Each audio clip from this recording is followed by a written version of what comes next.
السلام علیکم جی، کیا حال چال ہے آپ سب لوگوں کے؟ میں امید کرتی ہوں کہ آپ سب بالکل ٹھیک ہوں گے، خیریت سے ہوں گے۔ Novel Yaaram by Sumaira Hameed, episode number 14 ہے۔ یوں جیسے امیر شہر مچان پر ہی کھڑا رہ گیا ہو اور زہر بجھے نیزوں نے اس کے شہر کی زندہ سانسوں کو مال غنیمت کی طرح لوٹنا شروع کر دیا ہو۔ نگر حیات پر آگ کے گولے برسائے جانے لگے اور خاتمے کی راکھ آگ کی لپٹوں میں دیمک بنی گھس گئی ہو۔ امیر شہر سڑک پہ اپنا جہاں لٹتے دیکھ رہا ہے۔ موت کی سانسیں نہیں ہوا کرتیں، پھر بھی وہ زندگی کی لو پھونک مار کر بجھا دینے کا اختیار بحکم خدا اپنے اختیار میں رکھتی ہے۔ اس کے شہر پہ یہ پھونکیں تیز آندھیوں کی طرح چلیں اور افواج ہادم کے ہاتھوں اس نے اپنے قلعے کو مچان سمیت منہدم ہوتے دیکھا، اور پھر یوں چشماند پوش ہوئیں، سماعتیں معزول ٹھہریں اور دہن نے ماتم زدوں کی چوکھٹیں جا تھامیں۔ اے ابن الوقت، ہاں اب میں نے جان لیا، امر اور مرن، زندگی دو لفظ ہے۔ سیکیورٹی فورس نے امراہ کی طرف یکدم یلغار کی اور وہ اس کے گرد اپنی ڈیفنس شیلڈز لیے دائرے میں کھڑے ہو گئے، اور دوسرے کچھ کھڑے، کچھ گھٹنوں پہ پوزیشن لیے ربڑ کی گولیاں فائر کرنے لگے، جبکہ وہ اس طرف ایسے استیدا رہا جیسے اب وقت آخر تک یہی حکم اس پہ مہر تھا۔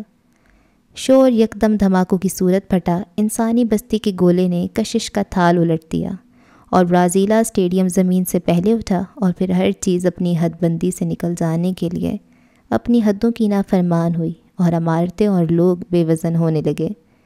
پھول اور درخت، جھیلیں اور آبشاریں، سبزے اور خطے کرۂ زمین سے اٹھنے لگے۔ بہاریں اور نغمے، ابابیلیں اور فاختائیں، خوشبوئیں اور میوے بھی پیچھے نہ رہے۔ اور اے ابن الوقت، ان دو لفظوں کی حقیقت کو میں نے اب پایا، امر یار کا ہونا اور مرن اس کا نہ ہونا۔ اپنے ہی جسم کے جلنے کی بو بلا تعامل اس کے نتنوں میں گھسنے لگی۔ حرکت کرنے کے لیے جو طاقت درکار تھی وہ اس کے دائرے اختیار میں نہ تھی۔ کال، ویرا یا سائے اس کی طرف اس کے پاس کوئی نہیں تھا۔ وہ اس طرف سامنے امراہ کے پاس تھے جو شدت تکلیف میں ہوگی یا تکلیف سے مبرا ہو چکی ہوگی۔ ابہام اس کے کانوں میں پھونکے مارنے لگے اور پیشن گوئیوں کی زبانیں نکل آئیں۔ سائرن بجاتی ایمبولینسیں آئیں۔ سیکیورٹی فورس نے اب جیسے دبنگ دھاوا بول دیا اور سڑک سے ہجوم ایسے چھوٹنے لگا جیسے وہ سب اسی ایک سانحے کے انتظار میں تھے جو آلیان پہ گزر چکا تھا۔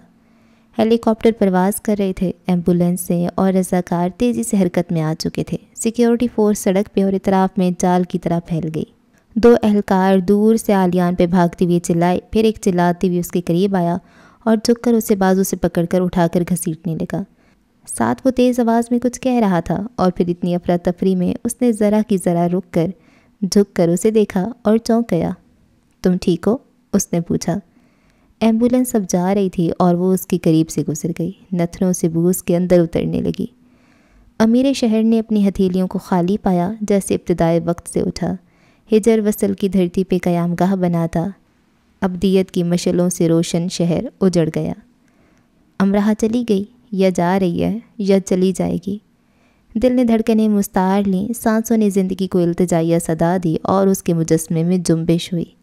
سیکیورٹی اہلکار نے اسے ایک محفوظ حصے کی طرف اچھال سا دیا اور تیز آواز میں ایک سمت چلے جانے کا اشارہ کیا، لیکن وہ سیکیورٹی اہلکار کے بنائے اشارے کی مخالف سمت بھاگا اور راستے میں آنے والے سیکیورٹی اہلکاروں کو دھکیلتا اور پھلانگتا ہوا اس مقام تک پہنچ گیا جہاں سڑک سرخ تھی اور کانچ کی بوتلیں ٹوٹی ہوئی بکھری پڑی تھیں اور خون کے چھینٹے کانچ پہ جمع تھے۔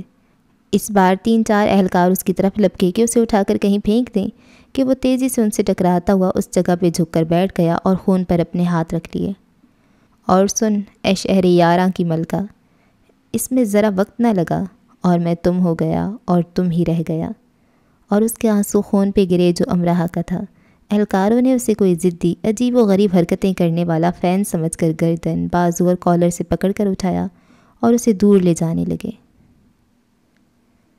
جب اسے ایسی سڑک سے دور لے جایا جا رہا تھا تو سائی نے پیچھے سے چلا کر اس کا نام لیا۔ کب سے ڈھونڈ رہا ہوں تمہیں، کہاں تھے تم؟ سائی اس کی طرف بھاگا آیا اور اہلکار کو اپنا یونیورسٹی کارڈ دکھایا۔ اہلکار نے اس کا بازو چھوڑ دیا اور تیز تیز یہ کہہ کر چلا گیا کہ وہ جلد سے جلد اپنی جائے رہائش کی طرف چلے جائیں۔ اس دوران آلیان سہم کر سائی کو دیکھ رہا تھا اور پھر وہ سائی سے الگ آگے تیز تیز چلنے لگا۔ سائی کے لیے آلیان کی یہ حرکت غیر متوقع تھی۔ آلیان، سائی چلایا اور اس کے پیچھے لپکا۔ کہاں جا رہے ہو؟ اس کی طرف تیز چال میں بڑھتے ہوئے سائی نے ہام کر کہا۔ ان چند منٹوں کی بھاگ دوڑ میں وہ بری طرح سے تھک چکا تھا۔ اب آلیان بھاگنے سے لگا۔ یہ اب مجھے بتائے گا کہ امراہ کے ساتھ کیا ہوا؟ اس نے سوچا اور چاہا کہ بس اب وہ دنیا میں کہیں جا چھپے کہ اسے معلوم ہو سکے اور نہ کوئی اسے بتا سکے کہ امراہ چلی گئی۔ وہ کبھی اس خبر کی پذیرائی نہیں کر سکے گا، وہ کبھی اس کی آنکھوں کے بند ہو جانے کو اپنی کھلی آنکھوں سے نہیں دیکھے گا، کبھی نہیں۔ عالیہ تم ہاسپٹل جا رہے ہو؟ اس کے رد عمل سے آج اس سائی چلایا۔ اسے سمجھ نہیں آ رہی تھی کہ عالیان کیا کر رہا ہے، یا پھر کیا اپنا دماغی توازن کھو چکا ہے۔ عالیہ نے بھاگنے کی رفتار تیز کر دی، اپنے بگڑے دماغی توازن کی تصدیق کر دی۔ سائی نے جیسے بھانپ لیا، اس کا دل بھر آیا اور رندھی ہوئی آواز میں وہ چلایا، اسٹریچر پہ لے جاتے ہوئے اس نے تمہارا نام لیا تھا۔ خود کو آگے لے جاتا، سڑک کو پیچھے چھوڑتا عالیان رک گیا۔ ہجوم، سیکیورٹی فورس، اسٹیڈیم، افراتفری، آنسو گیس، سب پیچھے رہ گئے تھے، البتہ شور اپنی موجودگی کی گواہی ابھی بھی دے رہا تھا۔ سیکیورٹی فورس کی گاڑیاں، ایمبولینسیں، فائر بریگیڈ کی گاڑیاں آ جا رہی تھیں۔ اس نے پلٹ کر سائی کو دیکھا، پھر متحیر ستاروں سے مزین آسمان کو، اور یہ دیکھنا ایسا دیکھنا ہو گیا جیسے خدا تک جانے کا راستہ تلاش کر رہا ہو۔ وہ زندہ ہے نا سائی؟ فاصلے سے وہ دونوں ایک دوسرے کو دیکھتے رہے، پھر اس نے کچھ وقت ہمت مجتمع کرنے کے لیے لیا اور پھر پوچھا، ایسے جیسے اس نے سر پہ وہ تھال اٹھا رکھا ہو جس کے سبھی چراغ بجھ چکے ہوں اور صرف ایک ایسے جل رہا ہے جو بجھ جانے کے قریب ہو۔ آؤ ہاسپٹل چلے عالیان۔ سائی اس کے قریب آ چکا تھا اور اپنی انگلیوں سے اس کے بھیگے گال صاف کر رہا تھا۔ خدا کے لیے بتاؤ سائی۔ اسے کچھ نہیں ہوگا عالیان۔ اس نے عالیان کے دونوں ہاتھ پکڑ کر محبت سے ان پہ دباؤ ڈال کر وہ کہا جو کہنا ضروری تھا، پر امید رہنے کے لیے بہت ضروری۔ اسے کچھ نہیں ہوا، یہ کہہ دو خدا کے لیے۔ اس نے اپنے ہاتھ جھڑوا کر سائی کو شانوں سے تھام کر جھنجھوڑا۔ پلیز کہہ دو۔ کھڑے رہنے کی طاقت پھر سے ختم ہونے لگی اور وہ کھڑے رہنے سے معذور اور گر جانے پہ مجبور ہو گیا۔ سائی اس کے پاس نیچے بیٹھ گیا اور اس کے گال کو شفقت سے چھوا۔ آؤ عالیان، ہم خدا سے دعا کریں۔ تھوڑی دیر ان کے درمیان خاموشی رہی، جیسے انہونی کی چاپ پر کان دھرے جا رہے ہوں۔ آؤ ہم امراہ کے پاس چلیں، سائی نے کہا، جس پہ عالیان نے نظر اٹھا کر اسے دیکھا۔ دیکھنے کا یہ انداز امید کی کرن کھوجنے جیسا تھا۔ کیا روم کے مصوروں نے عشق عیاں کے سائے تلے بنائے اپنے شاہکار پہ سیاہ دواتیں انڈیل دیں، جبکہ اس کے وجدان نے سنگ دلی کو آنکھوں پہ بٹھائے اور رحم دلی کو بلائے طاق رکھتے اپنے مرتب سوال نامے میں سے پہلا سوال اس پہ داغا اور وہ بلبلا اٹھا۔ کیا الہامیہ اور راگ حکم کی بجاوری کے لیے رازداری اور پوشیدگی سے پھڑپھڑائے؟ دوسرے نے پہلے وجدان کو مات دی۔ اور کیا دجلہ و فرات میں جوار بھاٹا اٹھا اور پربت کی چوٹیاں سوگ میں اس لیے جھکائیں کہ آفاق نے تمہاری دعاؤں کو الٹ دیا کیونکہ انہوں نے ہجر یار کو مرتسم پایا؟ اور کیا سزا کے لیے تمہارا زندہ رہنا قائم ٹھہرا اور مبارک ساعتوں کو ہمیشہ کے لیے رخصت کر دیا گیا؟ سائی نے دیکھا کہ وہ سکڑتا جا رہا ہے، جیسے مٹ جانے کو ہے۔ کیا بحری یاراں پر رواں سفید بادبانی کشتیاں بس ڈوب جانے کو ہوئیں اور مشک مسل کافور کافور ہوا؟ ہاسپٹل کے کوریڈور میں کھڑے اس کی آنکھیں خشک ہونے میں نہیں آ رہی تھیں۔ کال، ویرا، سائی اور باقی سب اس کے ارد گرد آس پاس کھڑے تھے۔ ویرا اس کا ایک ہاتھ اپنے ہاتھ میں لے کر سہلا رہی تھی، اس کے اپنے ہاتھ کانپ رہے تھے اور وہ زندگی میں پہلی کمزوری اور کم ہمتی کا شکار ہوئی تھی۔ ساری انسانی طاقت ٹھیک اس جگہ بے بس ہو جاتی ہے جہاں ہو جا کا حکم لگ جاتا ہے۔ کال کو سمجھ نہیں آ رہا تھا کہ وہ عالیان سے ایسا کیا کہے کہ وہ آرام سے کہیں بیٹھ جائے اور پانی کے 2 گھونٹ ہی پی لے۔ دیوار کے ساتھ لگ کر وہ کب تک ایسے ہی کھڑا رہنا چاہتا ہے جیسے آنے والے اور جانے والوں کا راستہ روک لے گا۔ رات کے 2 بجے کا وقت ہے، ان سب کو وہاں کھڑے کئی گھنٹے گزر چکے ہیں۔ آپریشن تھیٹر سے امراہ کو ICU میں شفٹ کر دیا گیا ہے۔ وزنی بوتل کی 2 ضربیں اس کے سر کے پچھلے حصے اور گردن سے ذرا نیچے لگی تھیں۔ گولی اس کا بایاں شانہ چھو کر گزری تھی۔ وہ گولی اس کے دل، اس کے سر، اس کی آنکھ پہ لگتی۔ اگر بوتل کی ضرب سے وہ اپنا توازن کھو کر لڑکھڑا نہ جاتی، پھر وہ وہیں مر جاتی۔ کتنی ہی بار لیڈی مہر، سادنا، شارلٹ، مورگن فون کر چکی تھی، لیکن عالیان نے کسی سے بھی بات نہیں کی تھی۔ وہ بس خاموش کھڑا تھا۔ بچپن سے لے کر اب تک کی زندگی اس کی آنکھوں کے سامنے گھوم رہی تھی۔ وہ کھڑکی کے پاس کھڑا مارگریٹ کا انتظار کر رہا تھا۔ مارگریٹ کو سسکتے ہوئے سن رہا ہے۔ ادارے کے کسی کونے میں چھپا بیٹھا رو رہا ہے۔ ماما مہر کے سینے سے لگا خود کو رونے سے روک رہا ہے۔ وہ جتنا کچھ بھی دیکھ رہا تھا ان میں خود کو دکھوں میں گھرا ہی دیکھ رہا تھا۔ پھر ان مناظر میں امراہ آ گئی اور بار بار پلٹ کر آتی رہی۔ خود بھی اختیار رکھتے اس نے امرہ کو آنکھوں کے سامنے سے ہٹنے نہیں دیا، کیونکہ اسے یہ خوش فہمی لاحق ہوئی کہ ایسے وہ امرہ کو زندہ رکھے ہوئے ہے اور یہ ایک خوش آئند عمل ہے۔ جبکہ اسی دوران جب اسے ماما مارگریٹ تابوت میں آنکھیں بند کیے نظر آئیں تو وہ سہم کر چونک جاتا، اسے بدشگون جانتا اور فوراً نظر انداز کر دیتا۔ کارل اور ویرا کتنے ہی طریقوں سے ڈاکٹروں اور سٹاف کی منت کر چکے تھے کہ انہیں دور سے امرہ کو دیکھ لینے دیا جائے، لیکن انہیں اجازت نہیں مل رہی تھی۔ رات 4 بجے کے قریب کارل 10 منٹ کے لیے ایک سینئر ڈاکٹر کے آفس میں گیا اور صرف 5 منٹ کی اجازت لے کر باہر آیا۔ عالیان کا ہاتھ پکڑ کر اسے ICU ڈپارٹمنٹ کے اندر لے گیا اور ایک نرس اسے امرہ کے کمرے کے سامنے شیشے کی اس طرف لے آئی۔ وہ امرہ کو دیکھنا بھی چاہتا تھا اور نہیں بھی، وہ یہ ہمت کر بھی رہا تھا اور نہیں بھی، اس نے سر جھکا رکھا تھا اور اسے اٹھانے کے لیے تیار بھی تھا اور نہیں بھی، کیونکہ کسی چلتے پھرتے انسان کو بے بسی سے زندگی اور موت کے بستر پہ پڑے دیکھنا سب سے بدترین منظر ہوتا ہے۔ ایسے مناظر اپنی تاب میں بے مثال ہوتے ہیں۔ اس نے ایک ہاتھ پھیلا کر شیشے پہ رکھا اور پھر دوسرا اور 10 انگلیوں کی جھریوں میں سے ایک جھری پر اپنی آنکھ رکھ دی اور دوسری آنکھ کو 3 انگلیوں کی اوٹ میں بند رکھا۔ نقشین اخروٹی قد آدم آئینہ ہے جو ارغوانی پوشاک میں ملبوس گھیر دھار فرشی دامن کو گھٹنوں سے ذرا سا اوپر اٹھاتی امرہ کو منعکس کر رہا ہے۔ شفاف روشنی گندم کی بالیوں کی طرح اس کے گندھے بالوں میں جھوم رہی ہے۔ ڈریگن پریڈ سے پہلے وہ یہ خواب دیکھتا تھا۔ زخموں میں جکڑی اور مختلف مشینوں اور ٹیوبوں سے منسلک امرہ کو اس نے دیکھا اور آنکھ بند کر لی، انگلی کی جھری سمیٹ لی، خواب کی کھڑکی کھول دی۔ اس کے جوتے کا بکل بند ہونے میں نہیں آ رہا اور اتنی گھیردار پوشاک اسے الگ سے تنگ کر رہی ہے۔ اس نے آنکھ کو کھولا اور اسے قطعاً نہیں مسئلہ کہ وہ ٹھیک سے کام کرے۔ ایسے منظر کو دیکھنے کے لیے شفاف بینائی کی ضرورت بھی کسے تھی بھلا؟ دونوں ہاتھوں سے اس نے گھٹنوں سے ارغوانی ریشم کو پکڑ کر اٹھا رکھا ہے اور وہ نیچے بیٹھ کر اس کے جوتے کا بکل بند کر رہا ہے اور پھر سر اٹھا کر مسکرا کر اسے دیکھتا ہے۔ تم سے اتنا سا بھی کام نہیں ہوتا، وہ کہہ رہا ہے۔ اگر ہو جاتا تو تم یہ شرف کیسے حاصل کر پاتے؟ آنکھیں تیرچی کر کے گردن کو ادا سے اٹھا کر اس نے کہا۔ آنکھیں بند رکھے، گردن سیدھی کیے اس نے اب خاموش رہنا پسند کیا۔ اگر اسے اندر جانے کا موقع دیا جائے تو وہ آنکھوں پہ پٹی باندھ لے اور صرف ہاتھ سے چھو کر اسے محسوس کرے۔ تم نے یہ پیغامات مجھ سے نہیں لیے تو میں نے یہاں باندھ دیے۔ رک جاؤ، روک لو۔ انگلیوں کی جھریاں اس نے پھر سمیٹ لیں اور اپنے جھکے شانوں اور بند آنکھوں اور اپنے اونچے قد کے ساتھ وہ ایک دعا میں ڈھلنے لگا۔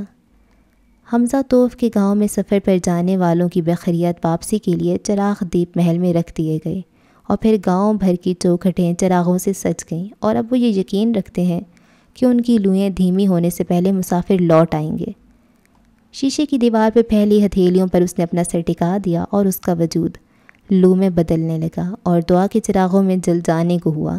جانے والوں کی راہ میں ایک ایک کر کے چراغ رکھے جانے لگے اور دور کہکشاؤں کی ہجوم کو چیرتی ان کی لوئیں عرش معلیٰ پہ سجدہ ریز ہونے کو باوضو ہوئیں۔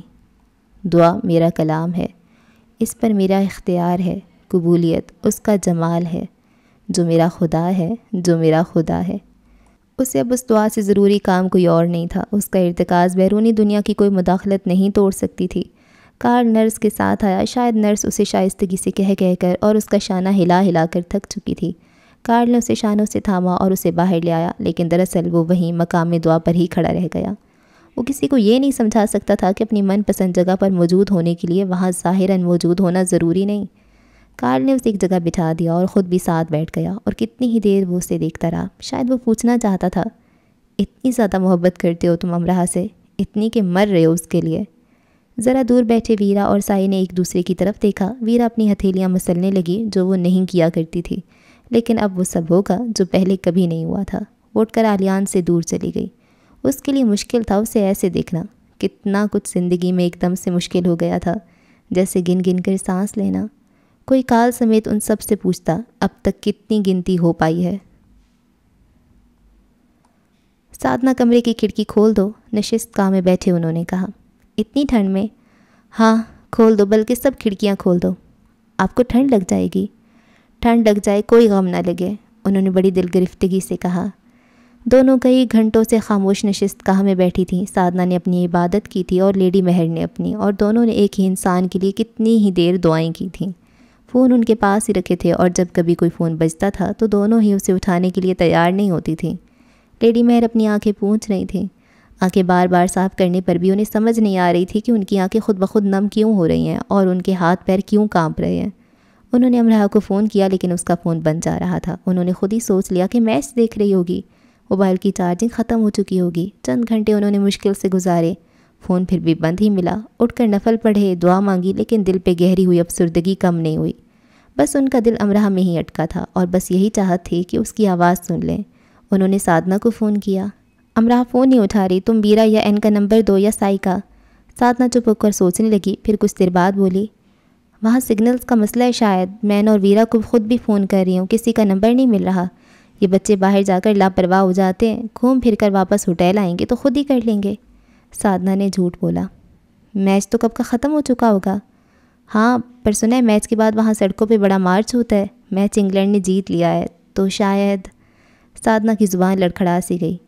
دادا نے فون بند کر دیا۔ ٹی وی پہ چلنے والی برازیلا اسٹیڈیم میں ہونے والے تصادم کی چھوٹی سی خبر انہوں نے نہیں دیکھی تھی، اور ان کے علاوہ گھر میں کسی کو بھی معلوم نہیں تھا کہ امراہ اس وقت برازیلا میں ہے۔ دونوں کے درمیان کے معاملات زیادہ تر دونوں کے درمیان ہی رہتے تھے۔ دادا کو امراہ کے علاوہ کسی کی پرواہ نہیں ہوتی تھی، اور امراہ کو دادا کے علاوہ کسی اور سے بات نہیں کرنی ہوتی تھی۔ مقام بے نام و نشان اور مکڑی کے سے جالوں میں گھرنے کی کیفیت۔ خاردار باریک تار سے جالوں کو کاٹ کاٹ کر وہ عاجز آ چکی تھی۔ اندھیارے روشنائی پہ حملہ آور تھے اور روشنی اندھیاروں سے پسپا۔ کبھی اس کے پیر سخت زمین کو چھوتے اور کبھی وہ ڈگمگا جاتی، اور کبھی وہ بے وزن شے کی طرح بے سمت تیرتی۔ لامکاں کی حالت تھی اور سفر کا گمان۔ اس کے دونوں بازو بالخصوص بایاں بازو ایسے جل رہا تھا جیسے وہاں دہکتے انگارے دبا دیے گئے تھے۔ وہ تھک چکی تھی، اوب چکی تھی، لیکن جالے جیسے کاٹتے ہی رہنا تھا۔ جتنی تیزی سے وہ کاٹتی اتنی ہی تیزی سے وہ اور بنتے چلے جاتے، جیسے لاکھوں کروڑوں مکڑیوں کو وہاں تاک لگا کر بٹھا دیا گیا ہو۔ انہیں اس کی سزا کے لیے یہ حکم دیا گیا ہو۔ اجالے سے منحرف اور تاریکی کے وفادار گولے اس پہ داغے گئے، اور اس کے سر کے پچھلے حصے میں تکلیف اٹھی۔ نامعلوم اتھاہ گہرائیوں کے دوسرے گولے بھی اس پہ حاوی ہونے لگے۔ وقت کا سلطان ابہام روپوشی سے نکل آیا، سب گڈمڈ ہونے لگا، اور جالوں نے یکدم اس کے پورے وجود کو اپنی لپیٹ میں لیا اور اسے ایک سمت گھسیٹنے لگے۔ اس کی ساری قوت ختم ہو گئی اور خیال عقل و ذہن سے ماورا ہو گیا۔ شبیہات ابھرنے لگیں، اشکال بننے لگیں اور اس کے راستے میں آنے لگیں۔ میں جوان ہوتا تو تمہارے ساتھ کرکٹ کھیل لیتا، لیکن میں تو بیچارہ سا بوڑھا سا انسان ہوں نا، جلدی تھک جاتا ہوں۔ آواز راستہ بنا کر آئی اور اسے چھو کر گزر گئی۔ دوبارہ پھر اس کے قریب سے گزری اور مٹ گئی۔ سڑکیں، عمارتیں، زمینی ٹکڑے، اجسام اور چیزیں اس کے اطراف سے آر پار ہونے لگیں۔ مجھے ویرا کہتے ہیں، سپر پاور روس کو تو تم جانتی ہوگی۔ میں اس ملک کی سپر گرل ہوں، لیکن اس کا یہ مطلب نہیں کہ تم مجھے دا ویرا کہو۔ ویرا کی اشکال مختلف زاویوں میں بن کر بکھر گئیں۔ وہ سائیکل سے گر گئی ہے۔ تمہیں ہر حال میں ریس جیتنی ہے، میری ایک ٹانگ ٹوٹ جائے یا تمہاری دونوں۔ زاویوں میں بٹی اشکال نے اسے بھگا لیے جاتے جال پہ ہاتھ مارے، پر ہاتھ معلق ہی رہ گئے۔ سمت نامعلوم کی طرف سفر جاری رہا۔ ویرا کہیں پیچھے رہ گئی، نئی اشکال بننے مٹنے لگیں۔ اس نے سائی کو دیکھا اور کال کے پاس سے گزری، اور اسے ٹھنڈے برف سے پانی میں ڈوبنے کا جان لیوا احساس ہوا۔ اس کا خون جم گیا اور خاردار جال اس کی یخ گوشت میں گھسنے لگا۔ ٹھنڈ کا احساس ہر طرف پھیل گیا، تکلیف حد سے سوا ہو گئی۔ تیز روشنی اور گپت تاریکی ہاتھ ملاتے اور چھڑاتے رہے۔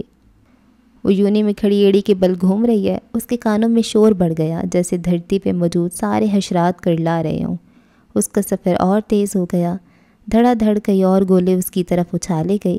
مکڑیوں نے اور پھرتیاں دکھائیں، اور اسی دوران فرش سے اٹھتی عرش کی بلندیوں کو چھوتی ایک آواز اس کی حساسیت سے ٹکرائی، اور خدا کی پناہ میں اسے جا سمٹنے کو ہوئی۔ وہ اندھا دھند بھاگ رہی ہے، ٹکرا رہی ہے، گر گئی ہے۔ خواب در خیال در خواب ہو گیا۔ آواز نے اس بار بلندیوں پر اور بلندیاں جمائیں، اور وہ عرش میں جا بسنے کو ہوئی، اور خط تقدیر سے کند تحریر انمٹ سے گزرتی صدائے اے خدا بلند سے بلند کرتی چلی گئی۔ بدنما دھاریوں سے آراستہ اور دلکشی سے انجان راہ بے سمت پر ایک شبیہ ابھری اور اسے چھو کر گزر گئی۔ وہ پھر ابھری اور مٹ گئی، اور ایسا لاتعداد بار ہوا۔ یہ کون ہے؟ خواب در خیال کی پہیلی وہ بوجھ نہ سکی۔ شکل پھر بنی، آواز پھر گونجی، اور بدنما رنگوں کی دھاریوں میں شفاف روشنی بصورت رضائے الہی آشیانہ فلک پہ مسل آفتاب طلوع ہونے کو ہوئی، اور آخر کار وقت کی ملکہ رمز حقیقی نے آنکھیں کھول دیں۔ امرہا، شور بڑھ گیا، آواز دب گئی، لیکن خواب در خیال کی پہیلی اس نے بوجھ لی۔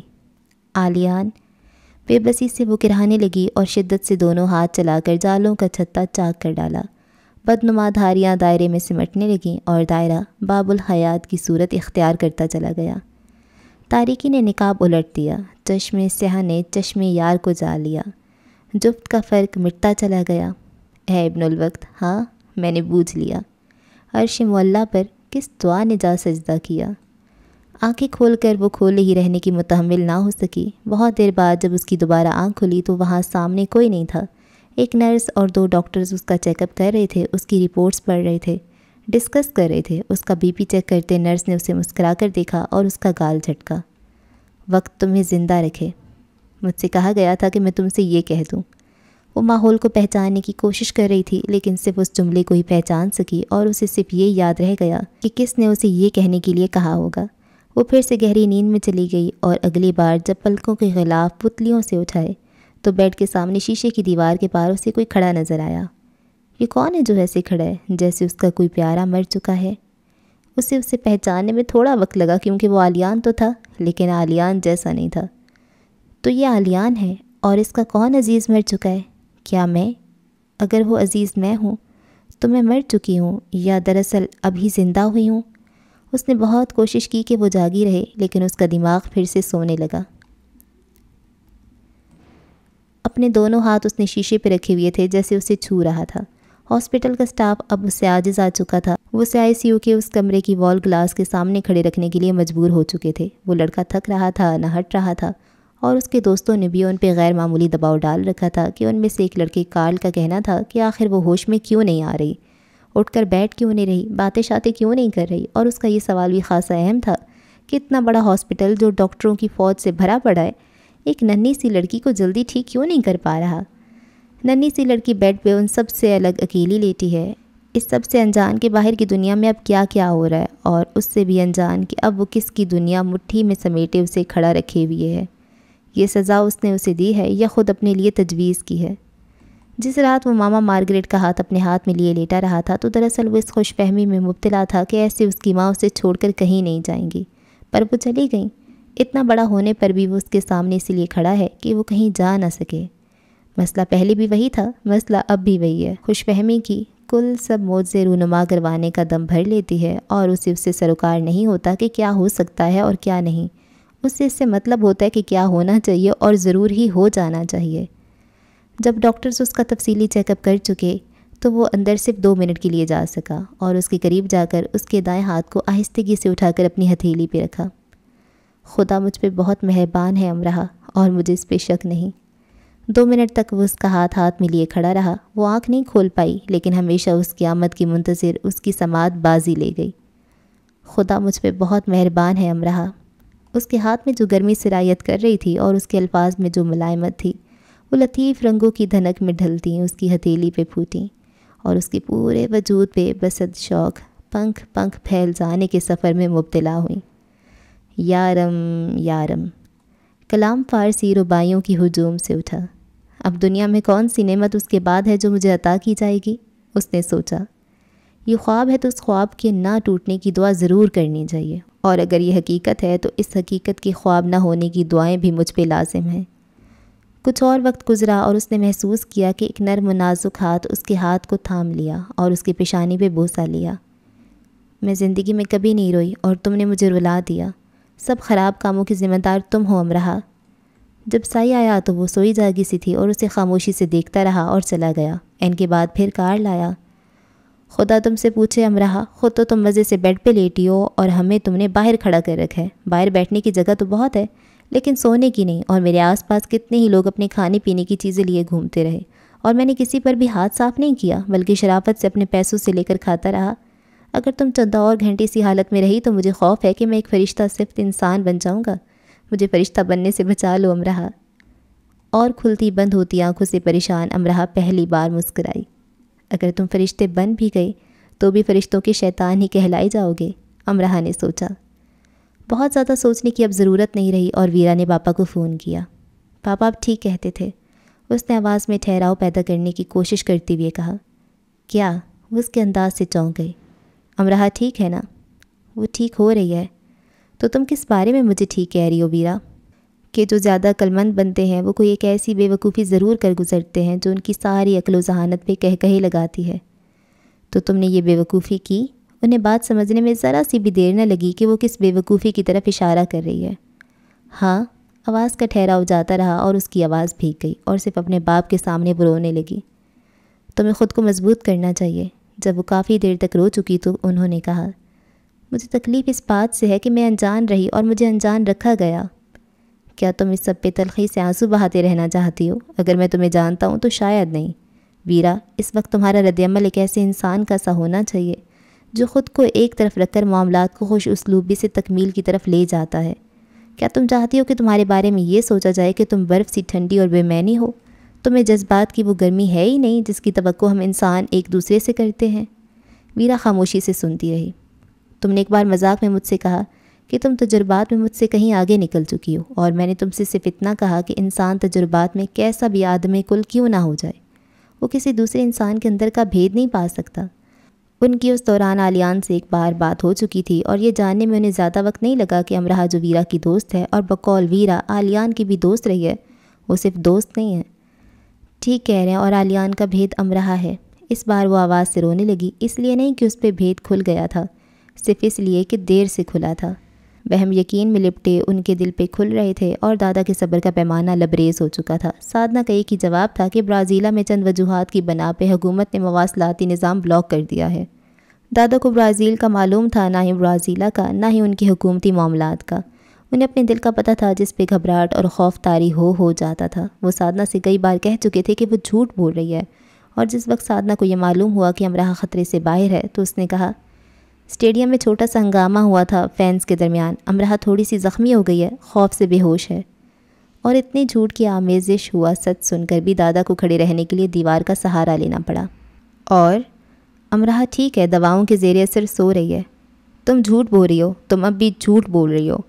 سادنا چپ کر گئی۔ یہ سب جھوٹ وہ انہی کے لیے بول رہی تھی کہ وہ اتنی دور ہے امرہا سے۔ زیادہ سچ ان کی جان پر بڑا صدمہ ثابت ہوگا۔ دوسری طرف ہاسپٹل میں موجود شاویز مانچسٹر واپس جا چکا تھا۔ ویرا کی روسی تلفظ کی تیز انگلش دادا کو بالکل سمجھ نہیں آ رہی تھی۔ سائی کے چھوٹے چھوٹے سادہ جملوں سے بھی دادا کی تسلی نہ ہوئی۔ وہ تیز اور مسلسل اردو بولتے جا رہے تھے جو سائی اور ویرا کو سمجھ نہیں آ سکتی تھی۔ ویرا اور سائی کی جتنی بھی بار دادا سے بات ہوئی تھی تو درمیان میں امرہا نے مترجم کے فرائض انجام دیے تھے۔ وہ دونوں اشاروں سے انہیں پرسکون رہنے کے لیے کہہ رہے تھے، لیکن سب بیکار جا رہا تھا۔ وہ بار بار اپنی گیلی آنکھیں صاف کر رہے تھے اور ان سے ایک ہی بات کہہ رہے تھے کہ انہیں فوراً امرہا سے ملوایا جائے۔ سائی ٹیبلٹ آلیان کے پاس لایا۔ تم امرہا کے دادا سے بات کر لو، تمہیں اردو آتی ہے، انہیں ہماری کوئی بات سمجھ میں نہیں آ رہی۔ آنکھیں مسل کر وہ ٹیب لے کر ایک پرسکون گوشے میں بیٹھ گیا، گلے کو کھنکار کر آواز کو کچھ صاف کیا اور پھر دادا کو سلام کیا اور کہا، امرہا ٹھیک ہے، دواؤں کے زیر اثر سو رہی ہے، جلد ہی جاگ جائے گی۔ ہسپتال کی رول سخت ہے، ہم ابھی اس کے پاس نہیں جا سکتے۔ سائی اسے یہی سب کہہ گیا تھا کہنے کے لیے، اور اس نے یہی کہہ دیا۔ دادا خاموش سے ہو گئے۔ انہیں یہ معلوم کرنے میں وقت نہ لگا کہ امرہا دراصل کتنی زخمی ہے۔ جو شخص اپنے انداز کو عام بنا کر یہ جھوٹ بول رہا ہے وہ دواؤں کے زیر اثر سو رہی ہے، وہ کسی خاص غم پہ سوگ مناتا کئی وقتوں کا جاگا لگ رہا ہے۔ ایک ہی دکھ کو جھیلنے دو لوگ آمنے سامنے آ گئے۔ دادا کے خدشات کی تصدیق سے آلیان کی طرف دیکھ لینے سے ہی ہو گئی کہ امرہا کتنی زخمی ہو گئی ہوگی، لیکن اب وہ یہ جان کر بھی کہ وہ ویسے زخمی نہیں ہوئی ہے جیسے کچھ دیر پہلے مختلف وسوسوں کے ہاتھوں ہو رہے تھے۔ وہ زخمی کیسے ہوئی؟ ایک دوسرے کو جب دو لوگ خاموشی سے تکریم دے چکے تو دادا نے پوچھا۔ وہ زخمی، اس کی زبان لڑکھڑا گئی اور دادا سے اس کے تاثر میں چھپے غم کی تاب لانا محال ہو گیا۔ مجھے یاد نہیں، خود کو بے تاثر رکھتے اس نے کہا۔ وہی پرانا المیہ کہ کون ہے جو ان لفظوں کی ادائیگی کرنا چاہتا ہے جو اپنے کسی پیارے کی تکالیف سے لبالب ہوں۔ داستان حیات کے ان پنوں کو تو کورا رکھنے کو ہی جی چاہتا ہے۔ یاد نہیں؟ دادا نے خود کلامی کی، اور اب تک کی زندگی کے تجربات ان کی مٹھی میں سمٹ آئے۔ نقطوں نے تصویر بنا ڈالی اور اس تصویر کو پوشیدہ رکھنے پر انہوں نے خود ہی اپنا محاسبہ کیا۔ امرہا نے نیند کی گولیاں کھا لی تھیں اور ان کے دوست نے ان سے پوچھا تو انہوں نے کہا، پتہ نہیں۔ انہیں سب پتہ تھا لیکن ایسی تفصیلات کو دہرانا ان کے لیے تکلیف دہ تھا۔ دنیا کے ایک حصے ادھر لاہور میں ایک شخص اپنے کمرے میں موجود ہے، ادھر دنیا کے دوسرے حصے کے ہاسپٹل میں ایک دوسرا شخص موجود ہے، اور ان دونوں اشخاص پہ ایک نظر ڈال کر دادا نے جان لیا کہ ہاسپٹل میں بیٹھا وہ شخص ان سے کہیں آگے کی بازی لے گیا ہے۔ امراح پہ گزری تکلیف کو بھلاتے وہ اپنی یادداشت کھو بیٹھنا چاہتا ہے۔ ٹھیک ہے، اسی وقت سب سوال، ساری تشویش، سب کا سب کچھ غیر ضروری ہو گیا۔ وہ جان گئے کہ اب اس میں کیسا شک کیا جائے کہ وہ ایک ایسے انسان سے ہم کلام ہے جس کی آنکھوں میں احترام ہے اور الفاظ میں رحم دلی، جو ان سے ہم کلام ہے تو ان کے زخموں پہ مرہم رکھ رہا ہے، اور جس کی خاموشی سراپا مناجات ہے۔ اور مزید انہوں نے سوچا کہ اب بھی اس وہم کو کیوں کر تحلیل نہ کر دیا جائے کہ وہ آدمیوں کی ہجوم ایک انسان نہیں ہے، بلکہ اس یقین کو کسی معتبر ہستی کی طرح گلے سے کیوں نہ لگا لیا جائے کہ اس ہجوم آدمیت میں وہی تو ایک انسان ہے۔ تم عالیان ہو؟ جان تو وہ چکے تھے، بس یہ سوال اسے احترام دینے کے لیے پوچھا۔ عالیان نے سر ہلایا۔ امراح ٹھیک ہے عالیان؟ اس بار انہوں نے یہ پوچھا۔ جی، اور وہ ٹھیک ہی رہے گی، اس نے عجلت پسندی سے کہا، اور یہ انداز آسمانی فرشتوں کو سنانے جیسا ہو گیا کہ دیکھو، اگر کوئی اور ارادہ باندھ رہے ہو تو سن لو، میں نے دعا کی ہے، میں نے تکرار نہیں کی، لیکن ہاں میں نے خدا کی ہاں کی علامتیں دیکھی ہیں۔ وہ انکار نہیں کرتا اور صبر کی تلقین کرتا ہے، اور میں نے صبر کا یہ پیغام ہاں کے ساتھ اترتے پایا ہے۔ اس کے اس آخری رد عمل سے دادا کے اندر راحت کی قرب کی شفافیت بھر گئی، اور اس پیمانے کو جو ہر انسان کی طرح ان کے ہاتھ میں بھی تھا کو انہوں نے ایک طرف رکھ دیا۔ ایک انسان کی دوسرے انسان پہ وارد ہونے کی واردات تھی، اسے کسی پیمانے سے جانچنا اس عمل کی تذلیل ہوتی۔ دادا نے زندگی میں پہلی بار اس جذبے کو قریب سے محسوس کیا کہ کیسا پیارا لگتا ہے کہ جو ہمیں پیارا ہو وہ کسی اور کو بھی اتنا ہی پیارا ہو۔ وہ اس احساس سے حاسد نہیں ہوئے، اور اپنے اندر اترنے والی جانکاری کی روشنی کو انہوں نے بے دخل نہیں کیا۔ مانچسٹر یونیورسٹی کے ڈین اور انتظامیہ ان لوگوں سے مسلسل رابطے میں تھے، اور یونیورسٹی انتظامیہ سے 2 لوگ برازیلا ان سب کے پاس آ چکے تھے تاکہ ہر طرح کی سہولت ان کے لیے ممکن بنا سکیں۔ ڈین وقفے سے ان سے اپڈیٹس لے رہے تھے۔ یونیورسٹی نے اپنے 28 طلباء کے زخمی ہونے کا آفیشلی اعلان کر دیا تھا، جس میں 20 معمولی سے زخمی ہوئے تھے اور 8 معمول سے ذرا زیادہ، اور ان 8 میں صرف امراح تھی جسے گولی لگی تھی۔ امراح کے علاوہ باقی کے 5 بھی ہاسپٹل میں ہی ایڈمٹ تھے، اور باقی کے 22 مانچسٹر واپس جا چکے تھے۔ حکومتی سطح پہ ان سب کو VIP سہولتیں دی جا رہی تھیں۔ حادثے کے نقصانات کیا رہے اور فوائد کس کے حصے میں آئی، یہ پیچیدہ بحث ٹی وی، اخبارات، سوشل میڈیا میں ہر طرف جاری تھی۔ حادثے کے 6 گھنٹے کے اندر تفصیلات سامنے آ گئی تھیں۔ 7 فائر اسٹیڈیم کے باہر سڑک پہ کیے گئے۔ اسٹیڈیم کے اندر اور باہر جو کچھ ہوا وہ سب پلان تھا۔ نشانہ غیر ملکیوں کو بنایا گیا کہ برسر اقتدار سیاسی پارٹی کے خلاف طوفان کھڑا کیا جا سکے، اور بالخصوص ڈیفنس منسٹر کو استعفیٰ کے قریب کیا جا سکے۔ حکومتی نمائندے بار بار ان اسپتالوں کے چکر لگا رہے تھے۔ اسی دوران بیرا اور کارل نے ایک پریس کانفرنس میں حصہ لیا، اور پریس کانفرنس میں کارل نے صحافیوں کو ایسے اپڈیٹ کیا کہ ایک صحافی نے دوسرے کے کان میں پوچھا، یہ کسی بڑی سیاسی شخصیت کا ڈیئر سن تو نہیں، کسی اور کو بولنے ہی نہیں دے رہا؟ پہلا بولا، اس کے بولتے کسی اور کے بولنے کی ضرورت رہ گئی ہے کیا؟ دوسرا ہنسا۔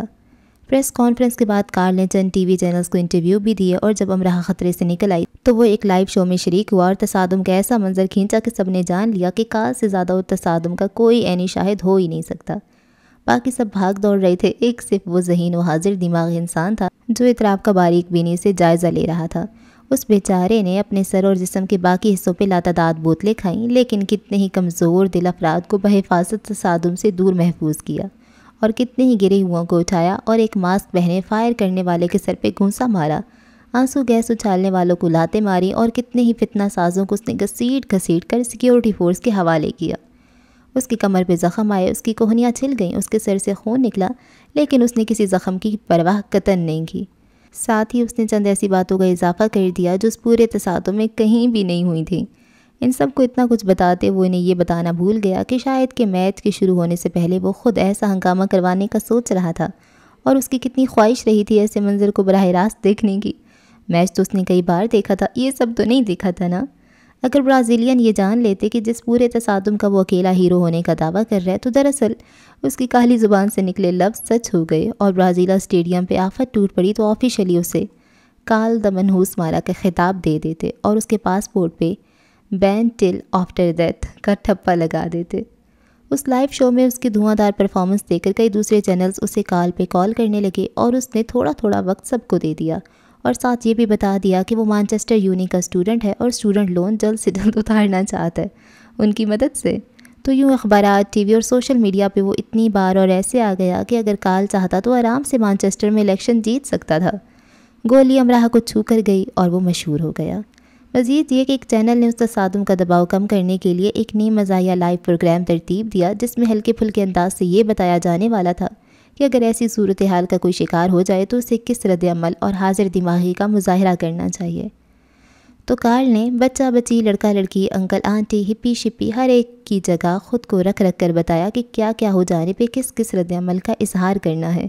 تو پہلے وہ ایک نک چڑی فیشن کی دلدادہ لڑکی بنا اور اس کے سر پہ بوتل ماری گئی، اور نک چڑی نخریلی لڑکی جس طرح منہ بناتی پلٹی اور مارنے والے کی طرف ناخن تیز کرتی لپکی، اس نے شو میں بیٹھے ناظرین کو ہنسا ہنسا کر مرنے کے قریب کر دیا۔ فلور پہ کھڑا کارل رکا اور انگلی اٹھا کر ناک کا اشارہ کیمرے میں دیکھ کر کرنے لگا اور بولا، ایسے تو آپ کے سر پہ 2-3 بوتلیں اور مار دے گا، تو یہ رد عمل ٹھیک نہیں۔ شکر ادا کریں کہ آپ کو صرف ایک بوتل پڑی ہے۔ اپنے سر پہ دونوں ہاتھ رکھ کر اسٹیڈیم سے نکلنے کی کوشش کریں اور اپنے ناخنوں کو ہتھیار سمجھنا چھوڑ دیں۔ اگر یہ ہتھیار ہوتے تو فوج کے سپاہیوں کی جگہ بلیاں بھرتی ہوتیں۔ کہکہوں کا طوفان تھمنے میں نہ آیا اور سائی کے پھیپھڑے پھٹنے کے قریب ہو گئے۔ وہ سب اس دباؤ سے نکل آئے تھے جو امراہ کو لے کر ان پہ رہا تھا۔ یہ اس رات کی بات ہے جس دن امراہ کو روم میں شفٹ کر دیا گیا تھا۔ شو کے بعد اسے مانچسٹر سے اپنے پروفیسر کا فون آیا۔ میں نے اور میری بیوی نے زندگی میں پہلی بار تمہاری حرکتوں کا مزہ لیا ہے۔ میں ہنستے ہنستے صوفے پہ گر گیا اور میری بیوی سینڈوچ کھاتے کھاتے ٹامی کا کان منہ میں لے بیٹھی۔ تم اتنے ہی کیوٹ تھے ہمیشہ سے، یا میری نظر کمزور رہی ہے؟ جواب میں کارل نے لمبا کہکا لگایا۔ افسوس ہے پر یہی سچ ہے، آپ کی نظر ضرورت سے زیادہ کمزور رہی۔ ویسے مانچسٹر واپسی پر میں ٹامی کی خیریت پوچھنے گھر آ سکتا ہوں کیا؟ ساتھ ڈنر بھی کر لیں گے۔ پروفیسر دیر تک ہنستے رہے۔ آ جانا ڈنر کے لیے، ویسے ٹامی بالکل ٹھیک ٹھاک ہے، امید ہے تمہاری آمد کے بعد بھی ٹھیک ہی رہے گا۔ اسے روم میں شفٹ کر دیا گیا تھا۔ ویرا اور سائی اس کے ساتھ رہے۔ این، ڈیرک، دائم، نوال اور باقی یونی فیلوز آتے جاتے رہے۔ ان سب کی رات کی فلائٹ تھی۔ جو واپس جا چکے تھے وہ ویڈیو کال سے اس کا احوال پوچھتے رہے۔ ڈین اور انتظامیہ کے لوگوں نے بھی اس سے بات کی۔ کارل صبح سے اس کے پاس ہی تھا، پھر وہ ہوٹل تیار ہونے چلا گیا۔ اسے اسٹوڈیو جانا تھا۔ جانے سے پہلے وہ وقفے سے امراہ کو پھول دیتا رہا جو بقول سائی وہ ادھر ادھر سے گول کر کے لاتا رہا تھا۔ اس دوران آلیان کونے میں رکھی کرسی پہ خاموشی سے بیٹھا رہا، اور جب ویرا اور سائی بھی چلے گئے تو وہ اپنی کرسی اس کے بیڈ کے قریب لے آیا۔ اس وقت تک امراہ سو چکی تھی۔ اس کے سر میں درد سے ٹیسیں اٹھتی تھیں اور اس کی آنکھیں بار بار بند ہو جاتی تھیں۔ انجیکشن لگنے اور دوا کھانے کے 1 گھنٹے کے اندر اسے نیند آ جاتی۔ نیند گہری نہیں ہوتی تھی، وہ درد سے سوتی جاگتی رہتی تھی۔ اسے الٹے سیدھے خواب آتے اور وہ ڈر کر یا چونک کر جاگ جاتی۔ ساری دنیا سو جائے اور ہم کچھ چرا لے جائیں۔ آلیان اس کیفیت میں تھا اور وہ امراہ کو دیکھتے اس کی تصویریں چرا رہا تھا۔ دن نے شام کو آواز دی اور شام رات کے انتظار پہ ختم ہوئی۔ وہ خاموشی سے اس کی تصویریں چراتا رہا، انہیں من پسند وقت تک تکتا رہا اور پھر ان پہ اپنا نام ثبت کرتا رہا۔ کون یہ اعتراض کر سکے گا کہ اب وہ اس کی ملکیت نہیں ہے؟ اس نے ذرا دیر کو آنکھیں بند کیں اور پھر کھولیں کہ اسے عین سامنے پانے کے احساس کو پھر سے چھو سکے۔ پھر اور اس نے دائیں ہتھیلی کھولی اور اپنی انگلی سے اس کی ہتھیلی پہ تحریر حب لکھنے لگا۔ پھر اس کی انگلی موقلم بن گئی اور وہ ایک تمثال گر بنتا چلا گیا۔ زمانہ حال کی امراہ آلیان زمانہ قدیم کی اونچی فصیلوں کے شہر میں آمنے سامنے آ کھڑے ہوئے۔ سنگ ہجرا منہدم ہونے لگے اور شہر نے عروس البلاد کا بھیس بدلنا شروع کر دیا۔ چاندی کے گلاب پاشوں کے منہ کھول دیے گئے اور انہیں ان کے پیروں کی طرف لڑکا دیا گیا۔ عطر 20 گروہوں میں باادب ہو گئے اور گلاب کی پتیاں سنہرے چمکیلے تھالوں سے چنتے ان کے سروں میں فضا میں اچھالنے لگے۔ میں ایک تمثال گر تحریر نا تمام کو اپنے موقلم سے تصویر کامل میں رنگتا چلا گیا۔ عشق جس سنگھاسن پہ بسے رام ہے، میں اس سنگھاسن پہ قابض ہوتا چلا گیا۔ فصیلوں پہ مشعلیں روشن کر دی گئیں اور دہلیزوں اور چوکھٹوں، چتوں اور شہر نشینوں میں نفیس اور پاکیزہ پوشاکوں میں لوگ سمٹ کر آنے لگے۔ ان کی ہونٹوں پہ مسکراہٹیں غالب ہیں اور آنکھوں میں شوق دید کی چاہ۔ ان کے گھروں کے اندر نقشین تھالوں کے تھال شیرینی سے سجائے گئے ہیں، کیونکہ اس نے ایک دم سے رنگ بکھیرتے موقلم کو مٹھی میں جکڑ لیا اور اپنی آنکھیں کھول دیں۔ میں ایک امراہ اپنی ہستی تمثال گر کے رنگدار موقلم سے سجاتی چلی گئی۔ عشق جس سنگھاسن پہ بس رام ہے، ہم اس سنگھاسن پہ قابض ہوتے چلے گئے۔ لفظوں کی فی الحال ضرورت باقی نہ رہی، وہ اسے دیکھ رہی تھی اور وہ سر جھکائے اب اس کی ہتھیلی کی پشت پہ وہ رنگ بکھیر رہا تھا جو دنیا کی کسی دکان سے نہیں خریدے جا سکتے۔ پھر اس نے سر اٹھایا اور اس کی مسکراہٹ کو جا لیا جو اس کی کینوس کی محراب پہ بکھری تھی، اور ساتھ وہ بھی ایسے مسکرانے لگا جیسے زندگی میں کبھی اسے ایک کانٹا بھی نہ چبھا ہو، دکھ کی تعریف اس نے صرف لغت میں پڑھی ہو۔ حمزہ توف کے گاؤں سے جانے والے سبھی مسافر چراغوں کی لوئیں دھیمی ہونے سے پہلے لوٹ آئے ہیں۔ انتظار کو انہوں نے انتظار ہی رہنے دیا، فراق میں نہیں بدلا۔ تمہیں میرے ہاتھ پہ کیا بنایا ہے؟ کتنے ہی لمبے عرصے بعد گفتگو کا آغاز ہوا۔ امرہ نے پہلا سوال پوچھا۔ خود کو، اس نے وہ جواب دیا جس کے بعد کسی اور سوال کی ضرورت ہی باقی نہ رہی۔ خود کو، اس نے انجانے خوشی سے کئی بار زیر لب اس جواب کو دہرایا اور جانا کہ اس کے سوال کا اس سے خوبصورت جواب کوئی اور ہوتا تو کتنا بدصورت ہوتا۔ اس نے خود کو اس کی دسترس میں دے دیا، خود کو اس میں رقم کر دیا۔ جھالروں کو کناروں میں پیوست رکھے چمکتے دمکتے سرخ و سبز باریک تھال پوشوں کو اتار لیا گیا اور تھالوں کو چھتوں اور شہنشینوں، دہلیزوں اور چوکھٹوں میں تقسیم ہو جانے دیا۔ امرہ نے محسوس کیا کہ مسرت نکرئی کہکہے لگاتی اس کے وجود میں اہتمام سے سرایت کر رہی ہے، اور اس بار اس کا قیام عارضی نہیں ہوگا، یقیناً نہیں ہوگا۔ اس نے چاہا کہ وہ چھلانگ لگا کر بیڈ سے کود جائے اور کھڑکی سے باہر خود کو نکال کر پوری قوت سے چلا کر پوچھے، کیا اس وقت دنیا میں مجھ سے زیادہ خوش قسمت انسان کوئی ہے؟ اچھا پھر یہ بتاؤ کہ تمہارے پاس آلیان ہے؟ لیکن اس نے یہ سب نہیں کیا کیونکہ اسے کچھ اور کرنا اور کہنا تھا۔ تم نے تو کہا تھا میں تمہارے لیے مر چکوں جیسی ہوں، میں مر بھی جاؤں گی تو تمہیں فرق نہیں پڑے گا۔ امرہ اپنی ساری تکالیف بھول چکی تھی، لیکن حیرت انگیز طور پہ اسے یہ سب اپنے نام کی طرح یاد تھا۔ وہ آگے بڑھنے سے پہلے پچھلے حساب چکانا چاہتی تھی۔ لفظ مر کے استعمال سے جیسے آلیان پھر سے نیم مردہ سا ہو گیا اور اداسی سے بولا، ہاں مجھے صرف فرق ہی نہیں پڑا۔ تم ایک برے انسان ہو۔ امرہ ذرا سا اٹھ کر ٹیک لگا کر بیٹھ گئی اور یہ کرتے اس نے جان بوجھ کر آلیان کی مدد نہیں لی۔ بلا شبہ میں ایک برا انسان ہوں، آلیان نے بہت آرام سے مان لیا۔ تم انتہائی بد دماغ اور غصیلے انسان ہو۔ پہلے جملے سے امرہ کی تسلی نہیں ہوئی۔ ہاں، اور میں دیوانہ سا بھی ہوں۔ آلیان نے اس کی تسلی کرنی چاہی۔ تم ضدی اور ہٹ دھرم ہو۔ بالکل، اور میں بہت بدتمیز بھی ہوں۔ ہاں، تم نے ابھی تک بات کرنے کی تمیز نہیں سیکھی۔ تم کتنے سارے بڑے ہو گئے ہو لیکن ابھی تک اتنا بڑا سا منہ بسوڑ لیتے ہو۔ تمہاری آنکھوں کی سختی بارود کی طرح محسوسات کے پرخچے اڑا دیتی ہے۔ ہاں، بلا شبہ تم سچ کہہ رہی ہو، اس نے کہا جبکہ امرہ کے ذخیرہ الفاظ پر وہ ہنسنا چاہتا تھا۔ تمہارا دل پتھر کا ہے؟ نہیں، میں سارے کا سارا ہی پتھر کا انسان ہوں۔ آگے امرہ کو سمجھ نہیں آئی کہ اور اسے آگے کیا کیا کہے۔ جو یونیورسٹی کے محراب میں اسے سمیٹے کھڑی تھی وہ اب اسے اس کی برائیاں گنوا رہی ہے اور اسے بتا رہی ہے کہ وہ کس قدر برا ہے۔ کہا جاتا ہے کہ عورت شکوے کا دوسرا نام ہے، اور میں یہ کہتی ہوں کہ محبوبہ شکوے کا پہلا نام ہے۔ میں نے سنا کہ تم مجھے آوازیں دے رہے ہو اور تمہاری آواز فرش سے عرش تک اٹھتی جاتی ہے۔ آلیان کی برائیاں ختم ہو گئیں یا اس کی یاداشت جاتی رہی تو اگلی بات اس نے یہ کہہ دی اور بے آواز رونے لگی، اور اسی رونے کے دوران اس نے فیصلہ کیا کہ اسے آلیان کے ساتھ انتہائی سخت رویہ اپنانا چاہیے، کم سے کم اتنے وقت تک کے لیے جتنا وقت آلیان نے اپنائے رکھا۔ تو میرا ہاتھ چھوڑ دو اور سن لو، میں کئی سالوں تک تم سے بات نہیں کروں گی۔ اور آلیان جو بہت دل گرفتی سے اسے روتے ہوئے دیکھ رہا تھا اور سوچنے لگا تھا کہ شاید اسے ناپسند کرنے لگی ہے، اس کی اس بات پہ ہنس دیا۔ ٹھیک ہے، مت کرنا بات، لیکن صرف اتنا بتا دو امرہ، میرے ساتھ تو رہو گی؟ نہیں، امرہ نے فوراً انکار کر دیا۔ یہ بھی ٹھیک ہے، پھر میں تمہارے ساتھ رہ لوں گا۔ امرہ کی گیلی پلکوں کو اس نے انگلی کی پور سے خشک کرتے ہوئے کہا۔ نہیں، اس نے پہلے سے زیادہ سختی سے کہا، اور آلیان نے اسے اس کی ادا جانا اور اسے بتانا چاہا کہ اب دنیا میں کوئی ایسی جگہ نہیں رہی جہاں امرہ اسے چھوڑ کر رہ سکے اور وہ اسے وہاں رہنے بھی دے۔ میں اس بات پہ قائم رہوں گی۔ آلیان جواب میں خاموش ہی رہا تو اس نے اسے یاد دلایا کہ نہیں کا مطلب کیا ہوتا ہے، نہیں ہی۔ آلیان پھر ہنس دیا۔ اس بار نہیں کا مطلب نہیں ہے امرہ، ہوا بھی تو میں اس نہیں کو قبول نہیں کروں گا۔ اس نے اس کے ہاتھ کو اپنے دونوں ہتھیلیوں کے درمیان نرمی سے رکھا۔ سنو امرہ، میں نے ایک اچھی دعا مانگنا سیکھ لیا ہے۔ میں نے جان لیا ہے کہ ہمیں کس ساعت میں دیر تک قیام کرنا ہے کہ ہم اس ساعت کو جا لیں جو خدا کی رضامندی سے لبریز ہوئی ہوتی ہے کہ ہمیں ہماری پسندیدہ نعمت عطا کر دی جاتی ہے۔ میں نے ان نعمتوں کا شمار کرنا چاہا جو مجھے عطا کی گئیں، اور میں نے ماما کے بعد تمہارا نام لیا۔ میں نے خدا کو یہ بتایا کہ اس کی مہربانی مجھ پہ کیسے ظاہر ہوئی۔ تمہاری صورت، یہ بھی سنو امرہا کہ میں نے جان لیا ہے کہ بہاروں کی ہمیشگی قیام کسے کہتے ہیں۔ یہ ایک امرہا کا عالیان کے پاس ہونے کو کہتے ہیں۔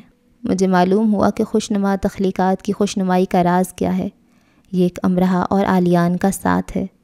میں نے اس حقیقت کی تفصیلات پا لیں کہ کوئی چال، کوئی پینترا کارگر نہیں کہ جو دل پہ آزمایا جائے اور یہ ہمارے اختیار میں رہے، اور دنیا میں کوئی حکمت ایسی نہیں جو اس میں داخل ہو جانے والے کو نکال باہر کرے اور یہ ممکن کر دکھائے کہ میرا جو حصہ تم میں ہے وہ تم واپس کر سکو، اور میرے پاس جتنی ادھوری مکمل تم ہو وہ میں تمہیں لوٹا سکوں، اور ہم الگ الگ زندگی گزار سکیں۔ ایسی حکمتیں ناپید ہیں امرہا، اور ایسی حکمتیں ناپید ہی رہیں گی، کہہ کر وہ رکا۔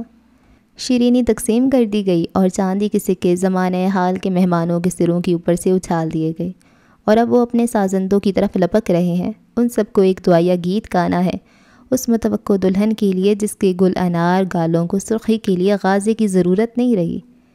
میری بے اعتنائی پر تمہارا شکوہ جائز ہے اور تمہاری کم عقلی پر میرا، لیکن اب اگر ہم اس سب کو خوبصورت پروں والا سرخاب بنا کر اڑا دیں گے تو ہمیں ان تتلیوں کے پیچھے بھاگنے کا موقع مل جائے گا جو بے اعتنا اور کم عقل نہیں، اور جو خوش رنگ پھولوں پہ قیام کرتی ہیں اور معصوم لوگوں کو چھو کر گزرنا پسند کرتی ہیں۔ کیا کھڑکی کھلی رہ گئی ہے؟ یقیناً ہاں، کیونکہ آسمان سے اترتی کہکشاں قافلوں کی صورت کھڑکی سے کمرے میں اترنے لگی ہے، اور ان کے سروں سے گھوم کر دیواروں پر اسی تصویر میں ڈھل کر نقش ہو چکی ہے جو تمثال گر نے اس کی ہستی پہ سجا دی ہے۔ میں ہزاروں الفاظ جانتا ہوں، میں نہیں بے میں نہیں کئی جملے بول سکتا ہوں، لیکن مجھے افسوس ہے امرہا، اپنا مدعا بیان کرنے کے لیے میرے پاس اچھے الفاظ ہیں نہ پراسر جملے۔ اب ابو علی ابن مقلا کے شاگرد خطاط درس گاہ کے سفید سنگی احاطے میں حوض کے اطراف کے تار میں بیٹھنے لگے ہیں۔ وہی جملہ جو مجھ پہ وارد ہوا اور جس کے متعلق میں نے اب جانا۔ درس گاہ کی اونچی سفید محرابوں نے شفیق استادوں کی طرح خطاطوں کی نگرانی کی، اور پھر اسے تعویذ حب صورت لکھ کر محراب حب کی چوکھٹ سے باندھ دیا۔ وہ بولتا گیا۔ سنگ بصرہ کی تختیاں خطاطوں نے تھام لی اور مبتلائے تعریف خدا ہوئے۔ ایک پہلی اور آخری بات صرف اتنی ہے کہ پہلے میں عالیان تھا، پھر میں تم ہو گیا، اور اب میں تم ہی رہ گیا امرہا۔ اس کی ہتھیلی کو آنکھوں تک لے گیا اور استاد محترم کے اشارے پر سندلی کلمے بلوری دواتوں میں ڈبو کر عروس الخطوط اپنائے انہوں نے خطاطی کی ابتدا کی۔ محبت آسمانی فرمان ہے، نافرمانی کی اجازت نہیں، سنگ بصرہ کی پیشانی پر انہوں نے لکھ دیا۔ اسی ہاتھ کو آنکھوں سے ہونٹوں تک لے آیا۔ محبت پرندہ پربت ہے، پاتال اس کا نشیمن نہیں۔ سنگ بصرہ کی دوسری سطر نقش کر دی گئی، پھر اس کے ہاتھ پر وہ احترام بجا لایا۔ محبت مشک ہے، بھید میں قید نہیں۔ تو تحریر مکمل ہوئی، لوح حب لکھ دی گئی۔ شنگرفی ارغوانی سبز بلاہی سیاہی سے اب خطاط گلکاری کرتے جاتے ہیں اور خدائے واحد کی تعریف بیان کرتے جاتے ہیں، اور پھر دعا کی ابتدا کچھ یوں کرتے ہیں: لوح حب کو خدا وقت کے ہاتھوں زندہ رکھے، زندہ رکھے، پرشاب رکھے، وقت کے زوال سے خدا اسے بچائے رکھے، بچائے رکھے، اور محراب حب کی پیشانی پہ روشن رکھے، یوں رکھے کہ روز ازل روز ابد سے جا ملے۔ گہرائی ہے، اونچائی ہے، لوگ ہیں، پس منظر میں بجھتے شہر کی جلتی روشنیاں ہیں، اور اس کے سر کے عین اوپر کئی سو کرسٹل لڑیوں کا چھتا ہے جو برقی ارتعاش سے ایسے حرکت میں ہے جیسے مشرقی حسینہ بے خودی میں اپنا آنچل دھیمی ہوا کے سپرد کر رہی ہے۔ مشرقی حسینہ امرہا مقام اونچائی پر ہے اور وہ مائک کے سامنے ہے، وہ ویرا۔ اس نے بجھتے شہر کی جلتی روشنیوں کو دیکھا اور اس کی آنکھیں اداسیوں کے پانیوں سے چمکنے لگیں، اور گلے کو کھنکارے بنا اس نے بولنا شروع کیا۔ پہلے میں نے بات شروع کی اور میں ختم کرنا بھول گئی تھی، اور اب مجھے سمجھ نہیں آ رہی کہ میں بات کہاں سے شروع کروں، امرہا سے، خود سے، یا عالیان سے۔ امرہا، اس نے گہرا سانس لیا۔ آپ اسے نہیں جانتے؟ میں بھی نہیں جانتی تھی، مجھے صرف یہ معلوم تھا کہ وہ میری دوست ہے، لیکن کچھ وقت گزرا مجھے معلوم ہوا کہ میں اس کی دوست نہیں تھی۔ اگر میں اس کی دوست ہوتی تو وہ مجھ سے وہ سب کہہ دیتی جو وہ کسی اور سے نہیں کہہ سکتی تھی۔ وہ بات جو اس نے آپریشن تھیٹر میں جانے سے پہلے کہی، یا اس وقت جب وہ گر گئی تھی۔ جب وہ اس کی طرف لپکی تو میں نے دیکھا کہ وہ پوری شدت سے آنکھیں کھولے رکھنے کی کوشش کر رہی ہے۔ میں نے گردن موڑ کر دیکھا تو وہ اتنی تکلیف میں بھی اس سمت دیکھنے کی کوشش کر رہی تھی جس سمت عالیان گر چکا تھا۔ ایسی تکلیف دے بے ہوشی میں وہ ہاسپٹل آنے تک کئی بار چونک کر اٹھی، اور اس نے صرف عالیان کا نام لیا۔ جتنی بار وہ چونک کر اٹھتی اتنی ہی بار وہ اپنے زخموں سے زیادہ کسی اور ہی تکلیف میں تھی۔ ویرا رکی اور اس نے ایک نظر سب کو دیکھا۔ وہ دیکھ سکتی تھی کہ جن لوگوں کو وہ اپنے اور آلیان کے بارے میں بتا گئی تھی انہیں امرا کے بارے میں جاننا کیسا لگ رہا تھا۔ شوق۔ ویرا نے سر اٹھا کر گرنے کے قریب آنسوؤں کو آنکھوں کے اندر کرنا چاہا، لیکن وہ آنکھوں کے اندر ٹھہرے دوسرے آنسوؤں کو بھی باہر لے آئے۔ آلیان، خوبصورت دلوں میں سے ایک کا مالک، وہ سڑک پہ ایسے گر گیا جیسے گولی اس سے لگی ہو، سیدھی دل پر۔ وہ رکی اور کافی دیر تک رکی رہی۔ ایک ہی وقت میں دونوں ایسے مجھ پہ آشکار ہو گئے۔ جب امرا آپریشن تھیٹر میں تھی اور آلیان سر جھکائے خاموش کھڑا تھا تو میں اس کے پاس گئی اور اس سے کہا، وہ ٹھیک ہو جائے گی، وہ اتنی جلدی بے ہوش نہ ہوتی اگر اس کے سر پہ ضرب نہ لگتی۔ اور اس کی آنکھوں سے آنسو نکل کر گرنے لگے۔ ایک جوان مرد رو رہا تھا، ٹھیک کر رہا تھا۔ ایک مرد اگر اپنی ماں، بیوی، بیٹی کی تکلیف پہ رو دیتا ہے تو وہ بلند و بانگ ان سے اپنی محبت کا اقرار کرتا ہے، کہہ کر ویرا افسردگی کی انتہا پہ نظر آنے لگی۔ جب آلیان نے ایک بار امرا کو دیکھ آیا تو میں نے اس کا ہاتھ تھام لیا اور کہا، تم ایک اچھے اداکار ہو آلیان، اور امرا بھی۔ تم امرا کے علاوہ دنیا کے ہر انسان کے ساتھ خوش رہنے کی اداکاری کرتے رہے، اور دنیا کے ہر انسان کے ہوتے امرا کو جاتے دیکھ کر تم ساری اداکاری بھول گئے۔ تم دنیا کے ہر انسان کے ساتھ خوش رہ سکتے ہوگے، لیکن زندہ تم امرا کے ساتھ ہی رہ سکتے ہو۔ میرے ساتھ تعلق نبھانے کی تمہاری کوشش اچھی تھی۔ تمہارے دل میں نے اپنا احترام کھو دیا ویرا۔ اس نے ایسی شرمندگی سے کہا کہ میرے دل میں اس کا احترام اور بڑھ گیا، اور میں نے کہا، ہاں ایسا ضرور ہو جاتا اگر تم نے کبھی مجھ سے کہا ہوتا کہ تم مجھ سے محبت کرتے ہو۔ تم نے ہمیشہ کہا کہ میں ایک اچھی لڑکی ہوں، اور اس پر تم ابھی بھی قائم ہوگے۔ اب تم پہلی فرصت میں امرا کو بتا دینا کہ اگر تم دونوں میں تیسرے کی گنجائش نکل سکتی تو آلیان برازیلا اسٹیڈیم میں دیوانہ وار اس کے لیے بھاگنا رہا ہوتا۔ اس بار تم اسے زیادہ یقین سے بتانا، زیادہ وقت لینا اور اس کا ہاتھ پکڑ لینا کہ وہ انکار کر کے کہیں جا نہ سکے، اور وہ انکار نہیں کرے گی۔ میں نے بے ہوشی میں اسے تمہارا نام بڑبڑاتے سنا ہے۔ پس منظر کی ساری روشنیاں بجھ گئیں۔ میں بے وقوف ہی تھی، یہ سب نہیں جان سکی کہ اب مجھے یہ سمجھ نہیں آ رہی کہ جب یہ کہانی اپنے پوتے پوتیوں کو سناؤں گی تو وہ میرے بارے میں کیا سوچیں گے؟ کیا وہ اپنی گرینڈ مام کو برا کہیں گے؟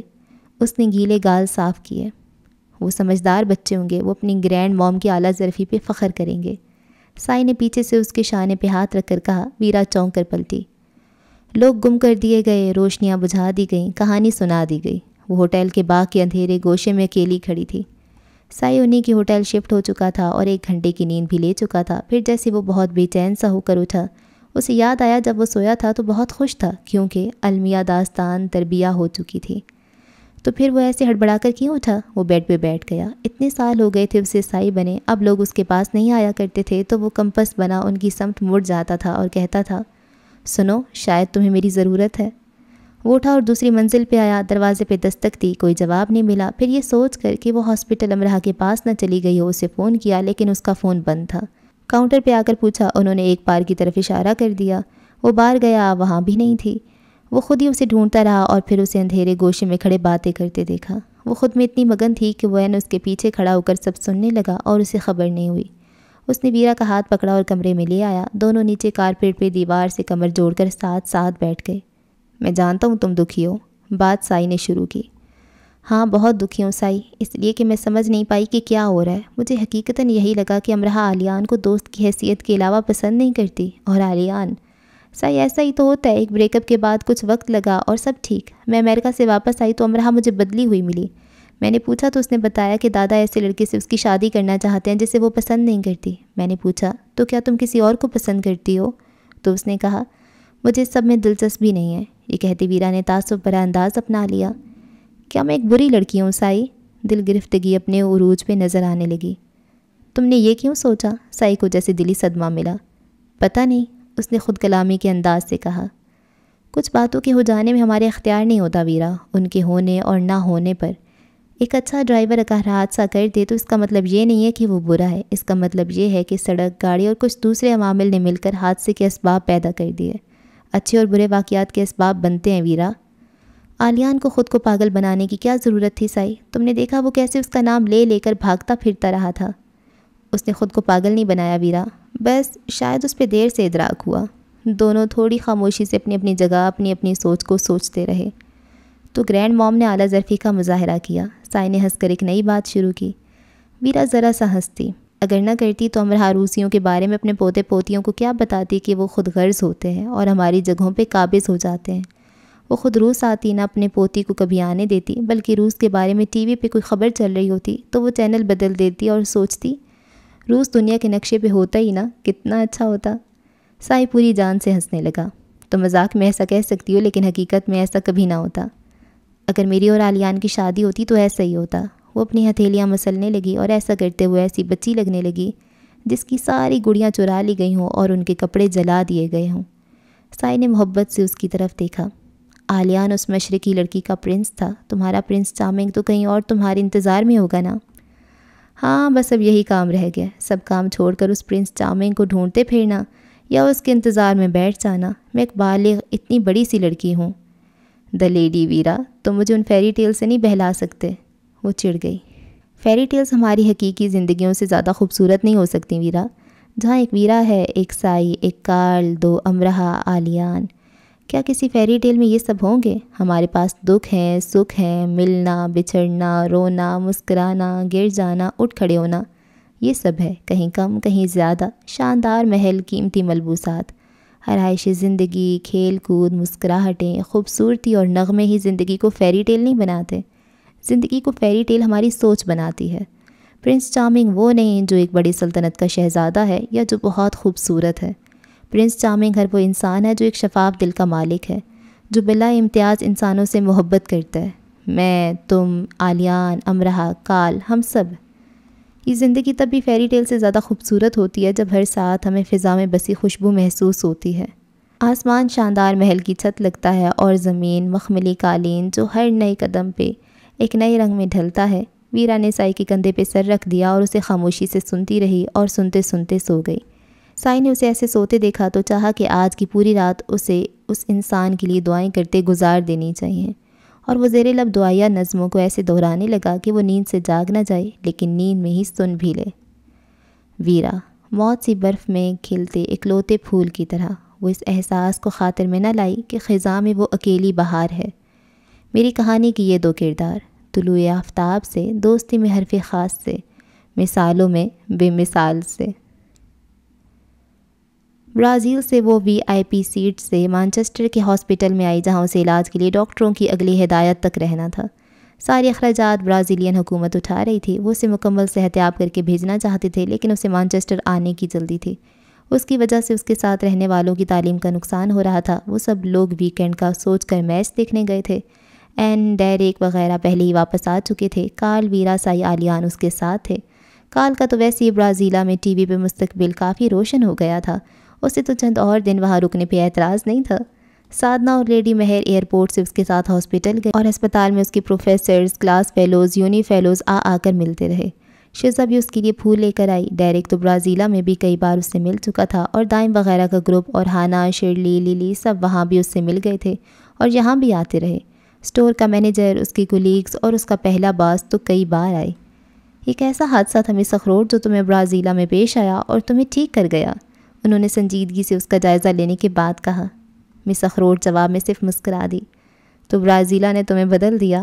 شاید، وہ اور مسکرا دی۔ اس دوران کارل نے اس کے لیے لائی جانے والی چاکلیٹس اور کوکیز کو سعادت مندی سے اپنے پاس محفوظ کرنا شروع کر دیا۔ سائی نے امرہا کو بتایا کہ اس نے سب سے کہا ہے کہ پھول لے جانے کی بجائے وہ چاکلیٹ لے جائیں کیونکہ امرہا کو چاکلیٹ بہت پسند ہے نا، اور ایک ایسا انسان جس کے شانے پہ گولی لگی ہو اسے ایسی چھوٹی چھوٹی خوشیاں تو ضروری مہیا کر دینی چاہیے نا۔ ان چھوٹی چھوٹی خوشیوں میں سے ایک بھی امرہا کے منہ میں نہ گئی۔ البتہ ہال میں کارل نے اپنے کمرے کی حفاظت چوری پروف کر دی۔ جب وہ گھر آئی تو اس کے کمرے کو ویرا، سادنا اور این نے مل کر مختلف پوسٹرز، کارٹونز اور دعاؤں سے سجا رکھا تھا۔ دیواروں پہ ان سب کی مختلف موقعوں پر لی جانے والی تصویریں لگی تھیں اور یونی فیلوز کے پیغامات کارڈ صورت دیواروں سے جھول رہے تھے۔ یونیورسٹی نے اسے آفیشیل لیو دے دی تھی، اس کے لیکچر ریکارڈ کیے جا رہے تھے اور اسے گھر ملتے تھے۔ سائی ایک بار ضرور اس کے پاس آتا، کافی پی کر چلا جاتا۔ عالیان یونی سے پہلے، یونی اور جاب کے بعد اتنی بار اس سے مل جاتا کہ لگتا وہ واقعی ہی اسپائڈر مین ہے، عمارتیں پھلانگتا آتا جاتا ہے۔ کارل اپنی الٹی سیدھی تصویریں کھینچ کھینچ کر اسے بھیجتا رہتا کہ خوبصورت انسان کو دیکھنے سے انسان جلد صحتیاب ہو جاتا ہے۔ وہ اب تک فون پر ہی دادا سے بات کرتی رہی تھی اور اسے یہ حیرت ہوتی تھی کہ دادا نے ایک بار بھی نہیں کہا تھا کہ وہ اسے دیکھنا چاہتے ہیں۔ جب وہ شٹل کاک آ چکی اور اٹھ کر بیٹھنے لگی، جبکہ اب بھی اٹھنے سے اس کے سر میں ٹیس اٹھتی تھی اور اس کا بایاں شانہ درد کرتا تھا، اور اکثر وہ کئی گھنٹے متلی کا شکار رہتی تھی اور اچانک ہی اسے تیز بخار ہو جاتا تھا تو دادا پہلی بار اسے دیکھ کر بات کرنے لگے، کیونکہ اس نے خود ہی کہا تھا کہ وہ انہیں دیکھنا چاہتی ہے۔ اب مجھے بتاؤ کہ تمہارے ساتھ کیا ہوا تھا؟ ایسے ہی فینس بھڑک اٹھے اور لڑتے لڑتے مجھ پہ گر گئے۔ وہ ٹیک لگا کر بیٹھی تھی اور اس کے چہرے پہ زخم کے نشانات اب کچھ منمل اور قابل برداشت ہو گئے تھے۔ سر کو اس نے دوپٹے سے ڈھانپ رکھا تھا کیونکہ پچھلے حصے میں لگی بینڈیج سامنے سے ذرا سی نظر آتی تھی اور گردن کی بھی۔ بس؟ دادا نے بہت آرام سے پوچھا۔ جی، جو جھوٹ سادنا نے بولا تھا وہ اب تک اسے ہی آگے لے کر چلتی رہی تھی۔ تمہارے بس اتنے معمولی سے زخم ہونے پہ ویرا، آکاش، سائی اور علیان اتنے پریشان ہو گئے تھے؟ وہ مجھے ہوش نہیں آ رہا تھا نا، اس لیے میرے سر پہ چوٹ آئی تھی، میں خوف زدہ ہو گئی تھی، بہت زیادہ۔ مانچسٹر کے ہاسپٹل میں جب وہ آئی تو اس نے یہ بتایا کہ وہ گھر آ چکی ہے۔ جب وہ گھر آ چکی تو وہ یہ بتانے لگی کہ وہ یوں نہیں جانے لگی ہے، اور دادا نے ایک بار بھی اس سے کوئی سوال یا تکرار نہیں کی۔ جو وہ کہتی وہ سن لیتے اور اسے صحت مندی اور زندگی کی سلامتی کی دعائیں دیتے رہتے۔ جب میں نے باری باری ویرا، سائی اور پھر علیان کو دیکھا تو مجھے جیسے کچھ بھی پوچھنے کی ضرورت نہیں رہی، اور مجھے لگا کہ وہ مجھ بیچارے بوڑھے پہ ترس کھا رہے ہیں، مجھے صدمے سے بچانا چاہتے ہیں۔ میں نے شہریار کی مدد لی، وہ ایک پڑھا لکھا سمجھدار انسان ہے۔ اس نے کچھ وقت لگایا انٹرنیٹ پہ اور اسے معلوم ہوا کہ تصادم میں کل 3 لوگوں کو گولیاں لگی ہیں، اور ان 3 میں سے ایک مانچسٹر یونیورسٹی کی اسٹوڈنٹ ہے۔ پھر اس نے یونیورسٹی انتظامیہ سے رابطہ کیا اور اسے بتایا گیا کہ وہ ایک اسٹوڈنٹ امرہ واجد ہے۔ تم نے مجھ سے جھوٹ اس لیے بولا کہ میں ایک بوڑھا انسان ہوں، ایسی خبر سن کر مجھے کچھ ہو نہ جائے۔ سادنا سے لے کر سائی تک سب مجھ سے چھپاتے رہے، یہ ایک اچھی حکمت عملی تھی مجھ بوڑھی جان کے لیے امرہ، لیکن میں انجائنا کے درد کا شکار انہی دنوں ہوا۔ جانتی ہو کس لیے؟ صرف اس لیے کہ تم نے خود کو خود مر جانے دیا، تم نے اپنی جان کی پرواہ نہیں کی، تم نے خود کو اہم نہیں جانا، تمہیں بہانہ مل گیا مرنے کا، تم نے چاہا کہ تم مر جاؤ، تم نے خود کو محفوظ کرنے کی کوشش نہیں کی، تم نے اپنی کمزوری ظاہر کی، ہمت اور طاقت نہیں۔ یہ غلط ہے۔ یہ غلط تب ہوتا اگر تم ٹھیک رہتی، تم موت کی باتیں کرتی تھی۔ میں نے اپنا پاسپورٹ ایمرجنسی ویزے کے لیے بھیجا لیکن مجھے ویزا نہیں ملا۔ میں وہاں آتا اور تم سے پوچھتا امرہ کہ کیا زندگی ایسی بیکار شے ہے کہ اسے موت کے حوالے کر دیا جائے؟ نہیں، وہ ایک حادثہ تھا دادا، اور بس۔ تم ساری دنیا سے جھوٹ بول سکتی ہو، مجھ سے نہیں۔ وہ خاموش ہو گئی۔ تم مرنا چاہتی تھی؟ ہاں، اس نے اعتراف کر لیا۔ میں نے خود کو مارنا نہیں چاہا تھا، لیکن وہ سب جب وہاں ہوا تو میں نے دعا کی تھی کہ کاش میں مر جاؤں، کیونکہ میں خودکشی نہیں کر سکتی تھی اور طبعی عمر تک خود کو گھسیٹ نہیں سکتی تھی۔ میں بظاہر بھاگتی رہی خود کو بچانے کے لیے، لیکن اندر ہی اندر میں یہ خواہش کرتی گئی کہ میں زندہ نہ رہوں۔ مجھے سزا دینے کے لیے، یہ بتانے کے لیے کہ اگر ہم زندہ لوگوں کی قدر نہیں کرتے تو وہ مر کر اپنی قدر بڑھوا لیتے ہیں۔ وہ خاموش رہی کیونکہ یہی سچ تھا۔ وہ علیان اور دادا دونوں کو مر کر دکھانا چاہتی تھی، اور اس لیے بھی کہ اسے زندہ رہنے میں دلچسپی نہیں رہی تھی۔ پاکستان آ جاؤ۔ ایسا نہیں ہوگا، وہ رو دینے کو ہو گئی۔ پھر چلی جانا، میں تمہاری دیکھ بھال کرنا چاہتا ہوں، تم سے ملنا چاہتا ہوں۔ وہ دادا کی طرف دیکھنے لگی۔ آپ مجھے واپس نہیں آنے دیں گے؟ ایک نمازی سے وعدہ لے لو، دادا نے بہت پر یقین انداز سے کہا۔ ٹھیک ہے، پھر مجھے وعدہ دے دیں، اس نے بہت دیر تک سوچنے کے بعد کہا۔ اس کے پاس 10 چھٹیاں تھیں، وہ ان چھٹیوں میں جا کر واپس آ سکتی تھی۔ اس نے اپنی ٹکٹ بک کروا دی اور ویرا کو ساتھ چلنے کے لیے کہا۔ تم چھٹی پر ہو، میں نہیں، ویرا نے اس کے گال پہ چٹکی لی۔ چند دنوں کی بات ہے، تمہیں یونٹ سے نکال نہیں دیا جائے گا؟ ویرا اور زیادہ ہنسنے لگی لیکن شرارت سے۔ میں تمہارا یہاں انتظار کروں گی، بلکہ ہم سب کریں گے۔ میں خود غرض لڑکی ہوں نا ویرا۔ علیان کے ساتھ وہ آگے ایسی بڑھی جیسے اس پہ صرف اسی کا حق تھا، اور خود غرضی سے بھی اس نے ویرا کے بارے میں نہیں سوچا، اور اب وہ اتنے دنوں سے ویرا سے بات کرنا چاہ رہی تھی لیکن ہمت نہیں ہو رہی تھی۔ تمہارے کمرے میں رکھا وہ البم میں نے دیکھ لیا ہے جس میں میری تصویر پر تم نے لکھا ہے، دوستی کی تعریف کے لیے ویرا کا نام کافی ہے۔ اگر تم خود غرض ہوتی تو اپنے البم میں جگہ جگہ مجھے محفوظ نہ کرتی۔ میں تم سے حسد کرتی رہی اور تمہیں اپنا دشمن بھی سمجھتی رہی، لیکن سب بہت پرانی باتیں ہیں۔ پھر میں نے علیان کے لیے تم سے بہتر کسی کو نہیں پایا۔ ویرا ہنستی۔ علیان کے لیے تم ساری دنیا کو اپنا دشمن بنا لیتی، یہ صرف تم ہی کر سکتی ہو، اور میں ان جذبات کی قدر کرنے پہ مجبور ہوں۔ تم دکھ اور تکلیف سے گزری؟ بہت مشکل سے امرہ یہ پوچھ پائی۔ ہاں، میں گزری امرہ، لیکن اس سے بہت کم جس سے تم گزری۔ میں تم دونوں سے محبت کرنے پہ مجبور ہوں۔ تم صرف علیان کی ہی نہیں ہو، اور علیان صرف تمہارا ہی نہیں ہے، اور یہ حسد و رشک سے کہیں آگے کے جذبات ہیں۔ اپنے گال سے اس کے گال رگڑ کر ویرا چلی گئی۔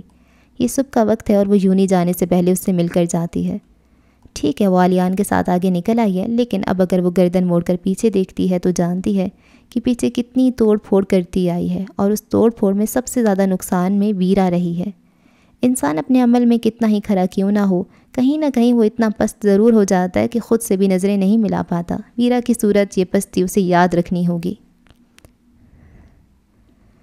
اگلے دن جب اس کی فلائٹ تھی پاکستان کی، تو رات کو سوتے غیر معمولی آوازوں کے ارتعاش سے اس کی آنکھ کھل گئی۔ دن بھر اس کی عالیان سے بات نہیں ہو سکی تھی اور وہ بڑی دل گرفتی سے سوئی تھی کہ وہ اسے بھول گیا۔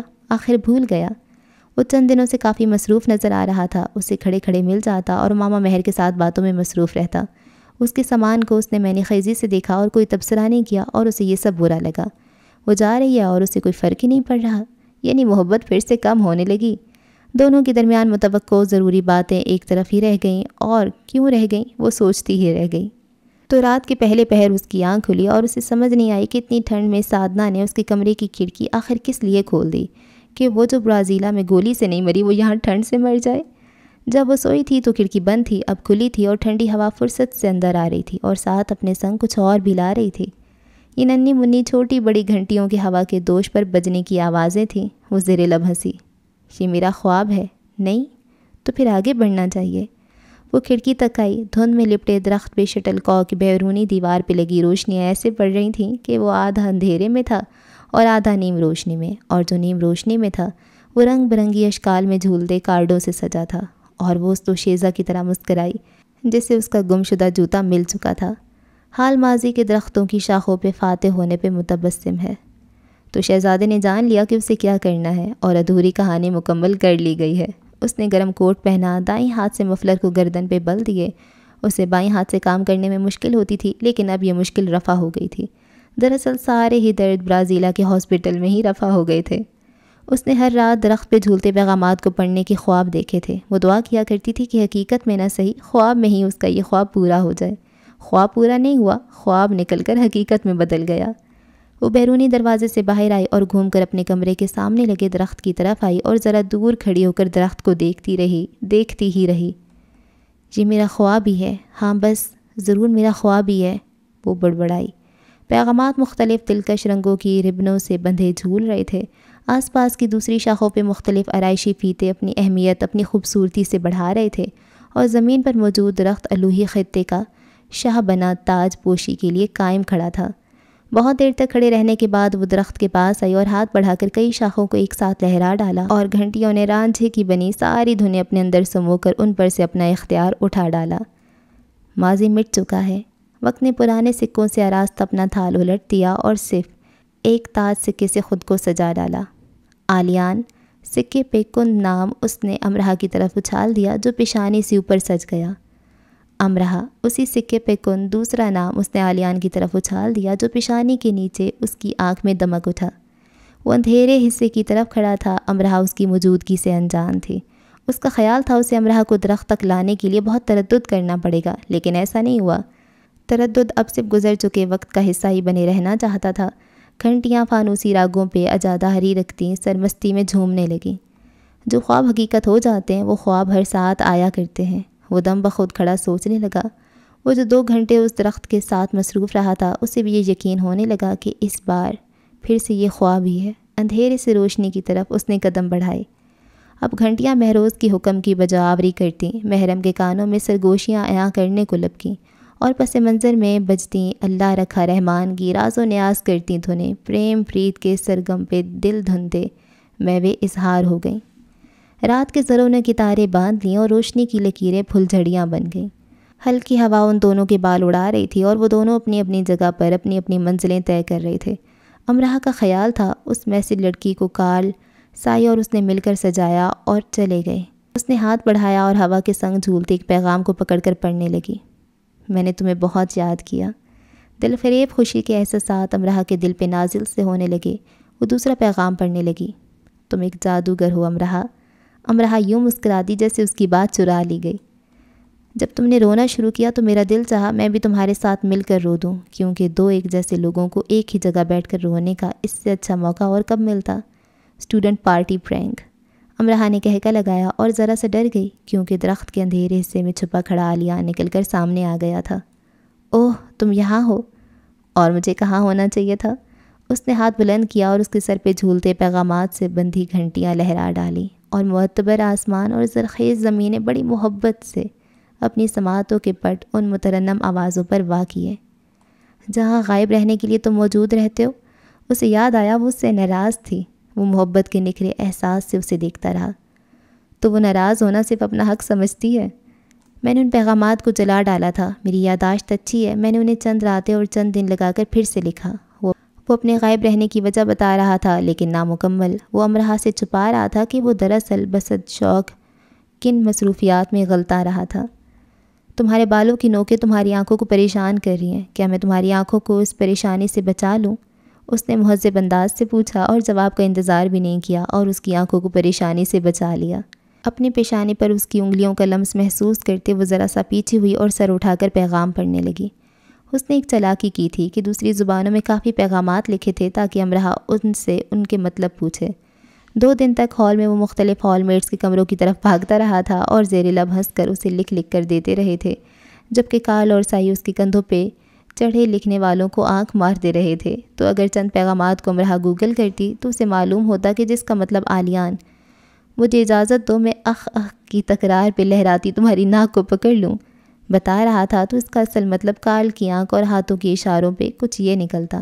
کیا تم نے ٹھیک سے ناک پونچھنا سیکھ لیا؟ نہیں، یعنی ابھی بھی تم آئس کریم چاکلیٹ کے ساتھ بہتی ناک، اخ اف گندی۔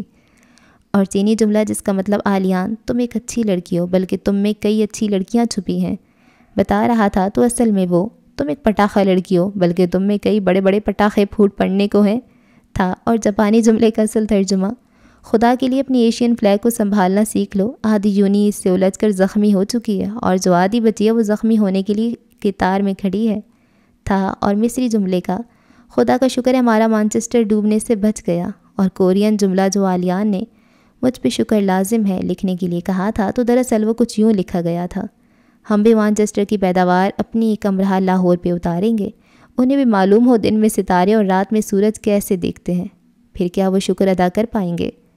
اگلا جملہ اطالوی میں لکھا تھا اور آخر کار وہ اس پیغام تک پہنچی گئی تھی۔